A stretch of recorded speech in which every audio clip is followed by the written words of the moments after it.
Because of the popularity of my original e-bike video and my announcement that I was going to use a Voodoo Canzo, I've had a lot of requests from people saying, can you do a full build video? So I'm going to do one. This is going to be filmed in my spare room, which is my man lab, and it's not the perfectly decorated room. I'm not showing you around because this is the only clean bit. Anyway, if you've come looking for the ideal home exhibition, I suggest you don't tune in. It's not bad. No, it's not bad. Anyway, this is the Voodoo Canzo, obviously. I've already started doing it. I've put the rear wheel on. I've covered the frame bit there because that's where I'm going to mount the batteries. I'm protecting the frame so as when I do take it apart, I can put it all back to standard. And also on the chain, where the chain rattles, I've covered that as well because the chain will hit it. I've also designed the rear lights and fitted those. So what I'm doing at the minute is designing all the battery compartments. There's a few things that you need to bear in mind when you're building, or you're thinking of building an e-bike. Number one is your frame choice, obviously. The bigger the frame you can actually get, the better. But obviously you want something so as you can get your crotch over there and touch the floor properly.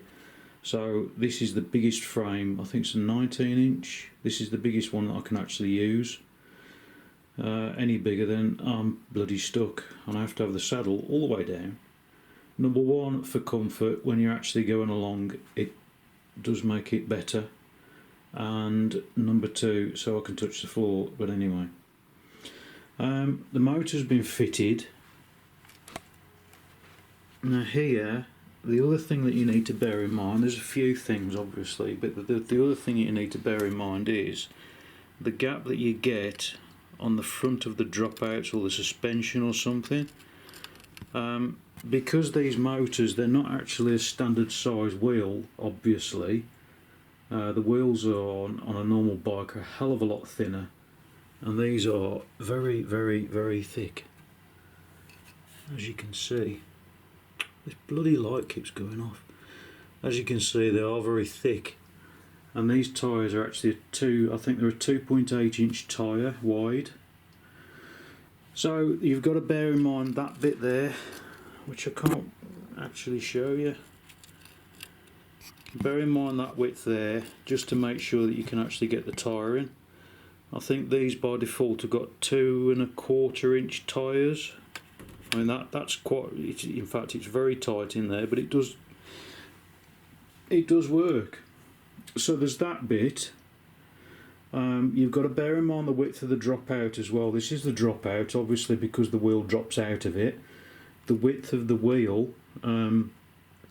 You've got to be careful when you buy a motor that the dropout is actually wide enough to get that and the gear cassette in. This has got I think it's 150mm dropout. So this MXUS 3K wheel actually fits directly into it. There's not, I think it was a couple of mil. I just had to pull it out just a bit to actually get the wheel in, but that was it. Your torque arm as well. I can't put a torque arm on here because, as you can see, there's this bloody light. As you can see, the frame actually comes out, so I couldn't get a torque arm and actually attach it here. So what I've had to do is, I'm going to try and find this. The torque arm has actually got to go on the inside of the offside. The inside of the offside. The inside of this side, and there is where is it there? Is where the caliper attaches, so I haven't been able to put the caliper on there. So I've done that. There's the main wires for the motor. What else is the part that you put the batteries on? Obviously this is a full suspension, so I'm limited. I've got a lot less space to actually work with. So you've got to bear that in mind. It's good to take a tape measure with you to measure these things, especially with the rear dropout, the width of the dropout and also the width of that, to see if you can get your tyre in there. That is literally, I can't go any further. That's the widest tyre I can possibly get on there. So there's that, there's the triangular bit, and that's really it. Now what I'm doing at the moment, because I've covered this, I'm just printing the compartments so I can put my batteries in them. So for this build I'm going to be using the MXUS 3K turbo, and that's a 3T, yeah, it's a 3-turn, which is the speed one. The force that you've got a 4T and a 5T, they're actually for torque. This is one for speed. I don't really need the torque, although this has got masses of torque. I'm going to be using that, obviously. I'm also going to be using a Sabvoton SVMC072150 speed controller. The cycle analyst. I think that's it. And I'm also going to be fitting a circuit breaker and also a 12-volt regulator so I can put lights and everything else on it. So the first thing I'm going to be doing is designing bits to go on there for the batteries. Don't care. This is the... what am I talking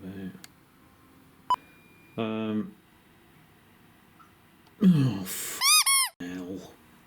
It's got full suspension, front and back, not back and middle or whatever it was I did in the first video. Anyway, so you've got the front suspension, the back. Oh, for fuck. It's just, it's a spare room. It's not full of oh, bollocks. Now it's going to be filmed. Oh, I see smoke. Can I see smoke?